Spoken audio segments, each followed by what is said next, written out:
Assalamualaikum warahmatullahi wabarakatuh. Ya, balik lagi ke channel kita PT Triguna Karya Desa. Nah, di sini program baru kita nih untuk podcast bareng marketing. Di sini ada saudara Saya Aldi dan Saya Fauzi.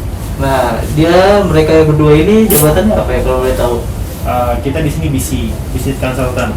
Jadi Ya, kita sebagai sales lah. Sebagai sales ya. Jadi dua-duanya ini sebagai sales ya Ya. untuk alat berat ya kan. Terus Forklift, genset, forklift, genset, masalah ya. handling semuanya. Pokoknya semuanya. kalau kalian ada kebutuhan bisa hubungi kita nih sales Triguna Karya Desa. Set. Kacamatanya ngembun. Saking dinginnya kali ya. Oke, di sini kali ini kita pengen ngebahas yang namanya forklift nih. Jadi mereka berdua ini udah ahli dalam bidangnya di bidang forklift ya. Selama berapa tahun kalau boleh tahu? Ya, kita di sini udah pengalaman di atas 5 tahun lah. Di atas 5 tahun. 5 tahun guys di bidang forklift. Jadi untuk mengenai forklift ya lumayan lah gitu loh bidangnya ya kan. Nah, di sini kita pengen nge-review nih dari macam-macam forklift. Kita review 5 aja. Menurut mereka nih 5 forklift apa aja sih yang bagus gitu di pasaran? Boleh dikasih tahu Mas Aldi? Boleh sih, boleh. Sebelumnya kalau kita bicara forklift, Iya. forklift itu kita belum kasih tahu ya. Forklift itu sebenarnya dia alat angkat dan angkut. Dia itu bisa mengangkat barang dari satu tempat ke tempat yang lainnya. Itu fungsi utama forklift sebenarnya. Dia bentuknya udah pada tahu ya, forklift ya, yang Ya, jadi fungsi yang utama ada itu garpu. depannya ada garpu. Iya. Nah, itu namanya forklift. Nah, forklift itu biasanya dilihat dari kapasitasnya ya, Mas Fauzi. Kapasitas forklift dia ada yang 1 ton, 1,5 ton, 2 ton, 3 ton, sampai yang 45 ton juga ada. 45 ton itu Terus, biasanya buat apa aja sih kalau boleh tahu? Kalau forklift itu biasanya kita untuk market pasarnya itu di bidang industri. Nah, sebelum masuk ke sana, kita mau jelasin bahan bakar apa sih engine yang dipakai di forklift itu. Jadi forklift itu nggak ada yang solar, itu bisa dijelasin sama Pak Fauzi. Untuk engine forklift ada diesel, ada baterai ya kan, ada gasolin. Jadi di Indonesia umumnya sebenarnya forklift itu cuma ada 3. Yang pertama dengan engine, yaitu bahan bakarnya biasanya solar ya Pak. Diesel. Diesel. Terus ada gasolin. Gasolin itu bisa 2 bahan bakar. Bahan bakar pertama bisa pakai gas LPG ya. Iya, Gas LPG. Yang kedua gasolin sendiri kan artinya bensin. Nah itu jadi yang pertama engine diesel, kedua gasolin, dan yang ketiga ini baterai. Jadi dia tenaga mesinnya itu pakai baterai listrik ya. baterai Jadi listrik. mesti harus dicas dulu kan. Harus dicas dulu. Gitu. Jadi untuk bidang-bidangnya sendiri beda-beda ya. Jadi ada yang bidangnya apa namanya kasar gitu ya. Ya. Yang kasar kayak lebih berbatu tepatnya ban. dari ketiga jenis forklift yang kita punya, yang kita tawarkan itu ada fungsinya masing-masing. Iya. Dilihat dari fungsinya. Biasanya kalau teman-teman di sini ada kebutuhan forklift, kita harus lihat dulu forkliftnya mau buat angkat apa sih gitu kan. Kita biasanya dilihat untuk pemakaian forklift biasanya dilihat dari penggunaannya di dalam ruangan kah atau di luar ruangan kah. Terus untuk penggunaannya untuk bahan makanan atau bahan kayu, material, itu macam-macam, beda-beda. Contohnya kalau forklift diesel biasanya dipakai di luar ruangan atau outdoor lah istilahnya, karena dia mempunyai emisi yang cukup tinggi, gas emisinya cukup tinggi, jadi nggak cocok kalau dipakai di dalam ruangan. Terus yang kedua gasolin hampir sama dengan yang engine solar, dia bisa di luar ruangan atau dalam ruangan, cuma dia untuk pengeluaran gas emisinya lebih sedikit daripada solar, jadi dia bisa di dalam atau di luar. Kalau khusus baterai biasanya dipakai untuk di dalam ruangan aja nih. Di dalam ruangan kayak misalkan untuk makanan ya, makanan, Iya. terus obat-obatan, terus ya pokoknya dia nggak mengeluarkan gas emisi, gas emisinya 0%. Jadi nggak ada cukup polusi aman. di dalam ruangan itu Betul, ya. betul. Jadi aman. Terus untuk Mas Fauzi nih, Mas Fauzi. Jadi menurut Mas Fauzi itu kita bagaimana sih cara memilih forklift yang benar gitu loh, sesuai kebutuhannya si customer, mungkin dari beratnya atau dari apa speknya dan lain-lain. Jelasin dari kapasitas yang dimau, terus Ya, sama jadi tinggi gini, masnya. kalau untuk customer biasanya kan dia melihat dulu nih dari gudangnya, dia ada kebutuhannya seperti apa. Kalau dia racking gitu kan, untuk yang tinggi-tinggi, dia berarti membutuhkan untuk alat angkat yang tinggi itu. Kalau untuk pergudangan, karena lokasinya memang sempit, sempit dan untuk manuvernya juga agak sedikit kecil ya. Kecil, gitu. ya. Jadi Jadi biasanya sempit-sempit kalau gitu. untuk tipe yang pergudangan biasanya dia pakai yang baterai, Elektrik. pakai yang elektrik, yang modelnya tapi dengan distract gitu, yang distract gitu. Dan kita lihat lagi untuk tinggi masnya gitu. Jadi maksimal itu tinggi max itu ada berapa ya? Berapa jenis gitu? Nah, kalau untuk tinggi mas itu tergantung dengan kebutuhan. Mm-mm. Kalau raknya itu biasanya kalau pergudangan yang memang lokasinya minimalis, dia itu bisa sampai 12 meter. 12 meter. Ya. Bisa sampai 12 meter, kadang-kadang dia ada yang minta 7 meter saja. Tapi gitu kan. lebih dari 12 meter itu ada nggak sih? Nggak ada. Nggak ada ya. Jadi Nggak ada. maksimal itu Maksimal 12 meter. ya. Nah, Jadi tergantung dari raknya. kalau untuk permintaan kebutuhan customer yang di pergudangan, yang mungkin dicocokkan dengan forklift untuk distract dan untuk baterai, biasanya seperti itu untuk jenisnya.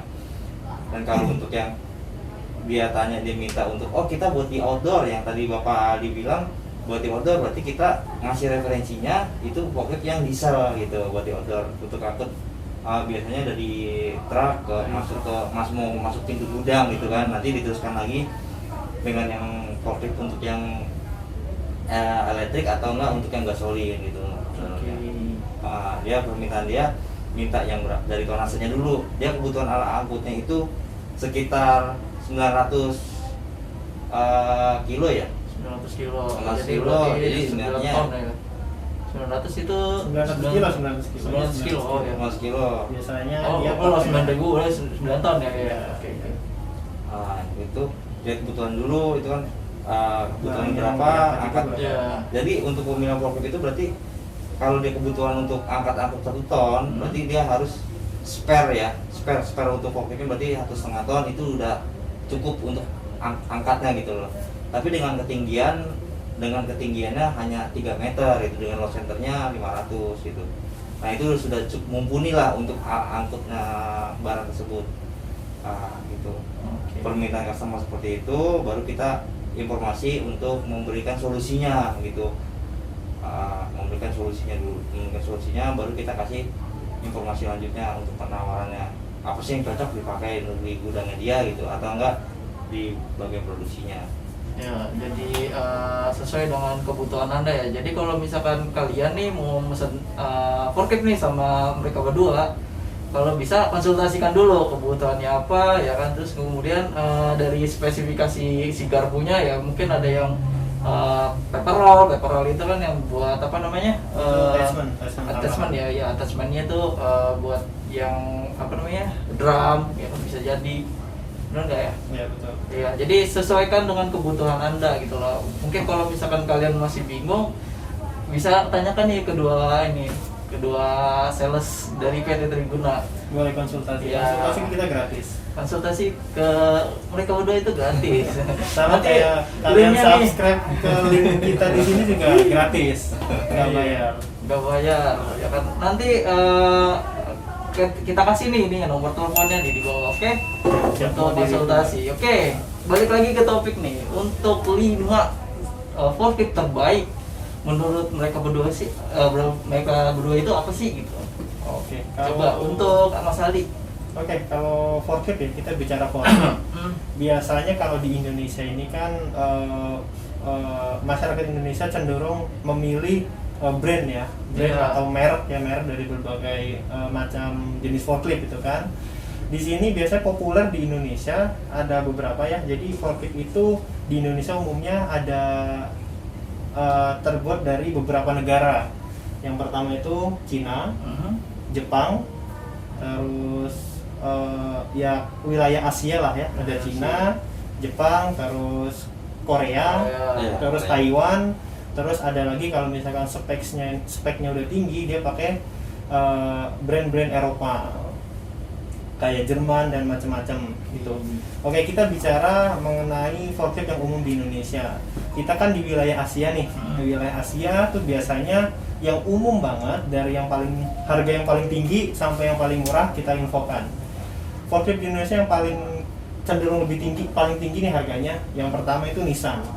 Nissan itu salah satu brand daripada forklift itu yang cukup tinggi harganya. Dan di bawah Nissan itu ada Komatsu. Komatsu juga itu lumayan harganya tinggi, Lumayan. tapi di selain harganya tinggi juga kualitasnya juga oke.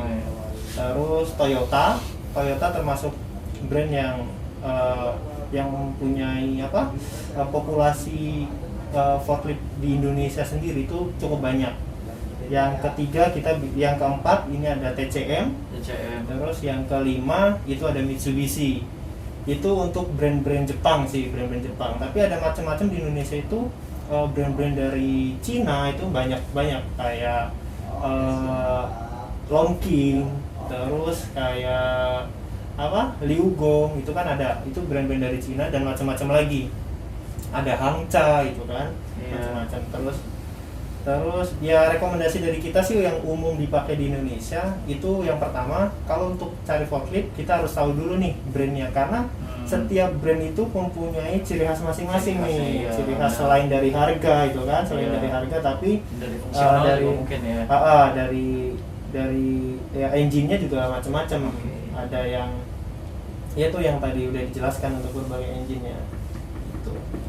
Jadi ada beberapa macam guys. Iya, ada Jadi, 5 merek lah, 5 merek forklift ada yang 5 kita merek. yang umum di Indonesia yang dipakai. Iya, itulah. Ya, yang pasarnya cukup tinggi. Nah, balik lagi nih nanya ke Mas Waji nih. Mas Waji, untuk kebanyakan nih customer mesennya tuh merek-merek apa aja sih gitu loh? Nah, ini banyak sekali ya kalau untuk di customer itu kan Iya, kita Tergantung budgeting customer. Iya.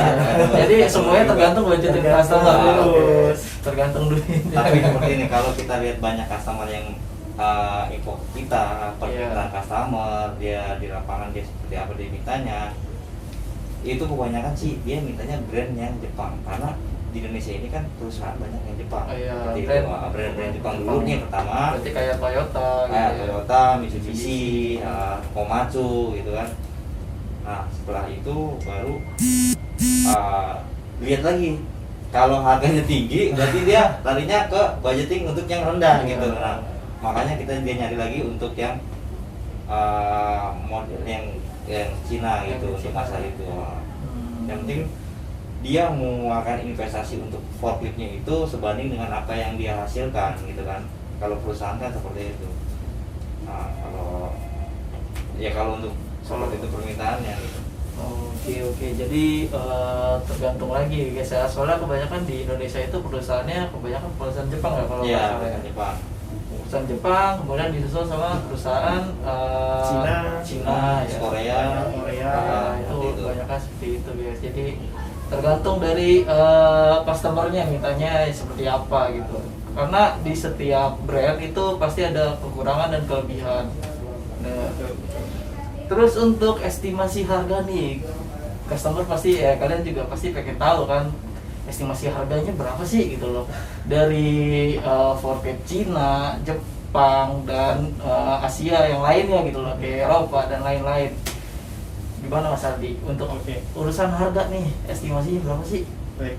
Oke, kita bicara dengan harga ya. Iya. Seperti yang sudah saya jelaskan tadi, Oke. harga itu bicara tentang harga, bicara tentang brand, Iya. bicara tentang harga, bicara tentang kualitas, bicara tentang harga, bicara tentang maintenance. Ya, Nah, jadi umumnya di Indonesia itu untuk brand-brand yang sudah saya jelaskan tadi kayak Nissan, Komatsu, terus Toyota, Mitsubishi, Caterpillar, TCM, dan Mitsubishi itu harganya bervariasi.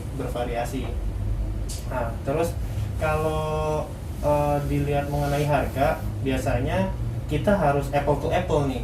Misalkan untuk menentukan harga sebuah forklift itu biasanya kita harus melihat kapasitas. Kapasitasnya berapa ton nih? Kan macam-macam kan, saya Iya. tadi udah jelaskan. Kapasitas forklift ada yang dari 1 ton sampai ke 45 ton. Tapi umumnya di Indonesia itu untuk industri-industri kecil biasanya yang paling rame itu 2,5 ton sama 3 ton ya Pak Fauzi. Ya, itu familiar Yang sekali. familiar ya, Pak. yang familiar di Indonesia itu 2,5 ton sampai 3 ton. Jadi untuk masalah harga tadi saya udah katakan, yang pertama adalah kapasitasnya berapa ton, terus yang kedua adalah spesifikasi yang lainnya, seperti mas standar di Indonesia itu kan 3 meter. 3 meter itu mas standar forklift itu 3 meter. Jadi masnya itu bisa sampai yang tadi Mas Fauzi bilang ada sampai 12 meter, tapi umumnya untuk forklift di Indonesia itu standar 3 meter, tingginya itu paling maksimal itu ada yang 7 meter ya. Kalau udah lebih dari 7 meter biasanya dia brand-brand Eropa. Oke. Jadi saya coba kasih kisaran harga aja untuk range harga untuk forklift Jepang, Forklift Jepang ya untuk kapasitas 3 ton standar itu kisaran di 270 juta ke atas. Iya, 200 Ton range ya. itu 270 juta ke atas. Itu yang baru ya. Jadi kita kita bicara yang baru. estimasi untuk harga Iya, harga forklift baru. ya. Terus untuk brand-brand Cina pasti di bawahnya sekitar 230 juta ke bawah lah. Oke. Tapi kalau brand-brand dari Untuk yang Eropa, diesel itu ya? Untuk yang diesel. diesel, oh ya, ini untuk diesel ya, untuk Ah. diesel. Waktu diesel dan baterai juga beda lagi. Baterai, makanya tadi dibilang kebutuhannya tergantung kebutuhannya. Kalau misalkan forklift diesel, gasolin dan baterai ini cenderung harganya beda-beda gitu. Oke, jadi harganya itu beda-beda ya, tergantung dari daerah mana ya. Spesifikasinya. Dari Spesifikasi yang dibutuhkan. tergantung dari spesifikasinya, terus tergantung Brandnya. dari brandnya juga. Karena brand itu sangat berpengaruh dari si forkliftnya ya kan. Karena gini, kenapa kita bicara brand itu sangat berpengaruh di sebagai pilihan yang tepat untuk customer, karena brand itu mempengaruhi nanti ketika after sale service, ketika pembelian spare part itu, karena kan di Indonesia kita untuk brand-brand Jepang itu spare partnya cukup banyak ya di Iya, Indonesia. Jepang. Selain dari brand-brand Eropa, itu brand-brand Eropa spare partnya ada cuma jarang gitu ya. sulit biasanya bisa inden ya kan, dari Eropa sana bisa inden kan cukup lama. Tapi kalau untuk brand-brand Jepang di Indonesia pasarnya banyak untuk spare part. Jadi kita lebih sarankan brand Jepang ya. brand-brand Jepang lah kalau Iya. untuk forklift. Untuk dari segi maintenance itu lebih mudah Jepang, Setelah karena pembelian itu spare part lebih mudah ya kan. Harganya juga ya Cenderung lebih murah murah. juga.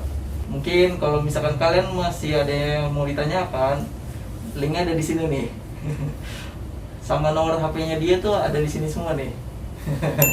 Beliau ini ada di sini nih. jadi bisa Nomor konsultasi HP-nya. lah. Iya. Jadi kalian bisa konsultasikan permasalahan Anda, kebutuhan Anda di bawah sini. Oke. Nah, saya pengen tanya lagi nih untuk kalian, apa sih keunggulannya atau keuntungannya memilih Triguna untuk Oke. untuk forklift ya? Oke, siap. Oke, jadi gini,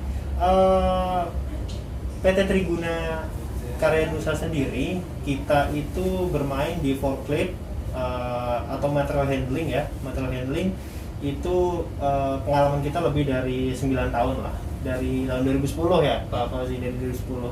Jadi beberapa keuntungan yang kalian dapat ketika kalian memilih kita sebagai one stop shopping. Nah, itu yang pertama adalah Triguna Karya Nusa memiliki tim servis sendiri. Nah, jadi Triguna Karya Nusa itu selain kita bisa menjual unit, tapi untuk perawatannya, untuk after sale service, kita berikan 3 kali free service dalam 1 tahun, atau garansi 1000 jam pemakaian. 1000 jam. Oke, itu yang pertama. Jadi jadi kalian nggak usah khawatir mengenai servis selama 1 tahun ke depan, karena dalam 1 tahun ke depan pembelian forklift di kita backup semuanya, dari masalah spare part dan jasa itu semuanya kita handle. Jadi kalian free untuk 1 tahun ke depan atau 1000 jam pemakaian forklift, kalian nggak usah mikirin masalah servis. Kalian cukup pakai itu forklift dan siapkan oli aja di kalian. Untuk yang kedua adalah setelah pembelian di kita juga tawarkan untuk kontrak servis. Kontrak servis itu apa tujuannya? Tujuannya adalah kita yang akan merawat forklift Anda. Forklift customer kita rawat semuanya, kita kasih kontrak servis selama 1 tahun ke depan atau 1000 atau 2000 jam. Jadi selama 1 tahun ke depan itu kita yang handle semuanya. Jadi kalian cukup fokus kepada produksi Anda dan kita yang urus forkliftnya. Nah, oke. Menurut Mas Oji gimana ya Mas Oji? Apa sih keunggulan kalian nih customer untuk memilih PT Triguna Para Indonesia? Ya, kita ini satu, kalau dari saya sendiri dan tim yang saya lihat itu kita satu, kita fast respon gitu. Iya, fast respon. Untuk harga kedua nih, untuk harga kita kompetitif. Yang penting kita dapatkan dia ada permintaan, kita kasihkan. Untuk harga kita nego-nego cincai lah. Jadi masih ada diskon lah ya. Kalau misalkan kalian langsung kontak ke nomor mereka berdua kali ini. Yang ketiga, ini kita kelebihan kita ini, kita marketing ada 5 ya. Ada 5 marketing yang siap support untuk seluruh pelosok Nusantara yang ada pabrik di Indonesia ini, kita bisa support gitu. Kita bisa kirim ke berarti seluruh Indonesia gitu. Iya, seluruh Indonesia kita bisa support gitu.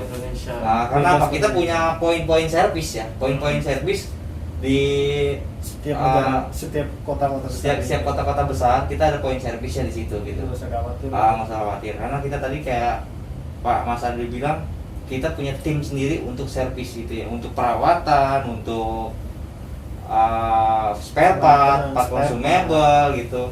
Nah seperti itu, kita poin-poin servis itu kita ada di seluruh kota-kota besar di Indonesia gitu. Makanya kita bisa supply dan support untuk customer yang ada di Indonesia ini gitu. Nah, terus lagi untuk yang keempat itu kalau servis bukannya kayak orang beli mobil mau servis datang ke dealer gitu loh. Jadi teknisnya yang datang ke customer. Kita yang datang ke sana ke customer untuk kita servis forkliftnya gitu. Nah makanya forklift itu nggak usah datang ke kantor kita. Gitu. Makanya tim servis kita, mekanik kita yang datang ke customer untuk perbaiki gitu. Jadi bisa dilihat langsung oleh customer untuk masalah perbaikannya gitu. Jadi bisa langsung nanya dengan teknisi kita. Perawatan maintenance harian sama kita servis itu kan agak sedikit berbeda gitu. Makanya bisa tanyakan langsung dari mekanik kita yang datang ke sana untuk harian gitu. Ya, untuk hariannya bisa langsung tanyakan. Yang kelima, kita ini ketersediaan stok untuk unit forklift yang familiar yang 2,5 ton sama 3 ton itu kita ready dari beberapa merek. Paling kita utamakan untuk yang familiar itu kita ready untuk stoknya itu. Nanti untuk masalah itunya bisa dilihat, cek ke gudang kita untuk melihat stok-stok banyak stok yang biasanya ada tuh 2,5 ton, 3 ton itu. Untuk yang kapasitas di atas 5 ton ke atas itu kita ada stok hanya beberapa ya, tapi nggak terlalu banyak gitu. Tapi kita tetap bisa support juga untuk masalah stok yang tidak stok, kita pasti bisa gitu untuk kita adakan. Ya gitu guys, jadi jangan khawatir nih untuk yang daerahnya itu jauh gitu loh dari daerah Jakarta, karena kita sendiri kantornya itu di Bekasi ya, head office di Bekasi. Nih mungkin kalian semua tahu nih alamat kita nih, head office kita resmi. Itu alamat resminya tuh ada di bawah, kalau nggak di bawah di atas lah. Jadi ada opsi buat editornya. Nah gitu guys, jadi jangan khawatir ya. Jadi ada poin-poinnya, poin-poin untuk servis ya. Kayak misalkan mungkin daerah Papua itu ada di mana? Kalau untuk di daerah Papua itu kita ada di Nabire, kita ada, terus di Palembang juga kita ada, di Pekanbaru Riau kita ada, terus di Makassar kita ada. Pokoknya di kota-kota besar kita punya service point Jadi betul yang dikatakan Mas Fauji, kalian jangan khawatir, meskipun kalian di ujung Papua atau di Aceh, kita bisa datang ke lokasi Anda untuk maintenance forklift kalian. Mantap. Untuk semua pengiriman forklift kita dari Jakarta. Untuk kalian-kalian yang berada di luar daerah itu kita kasih free untuk pengirimannya. Jadi nggak usah khawatir. Itu aja dari Bincang-bincang awal kita. bincang-bincang awal kita ya. Ini pertama kali nih, episode pertama untuk podcast Masih ya. aku ya. Mohon maaf ya kalau misalkan ada salah-salah kata. Mungkin kaku.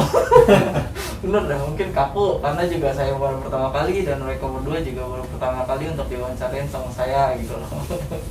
Oke, sekian dari kita. Terima kasih. Mohon maaf kalau misalkan ada salah kata.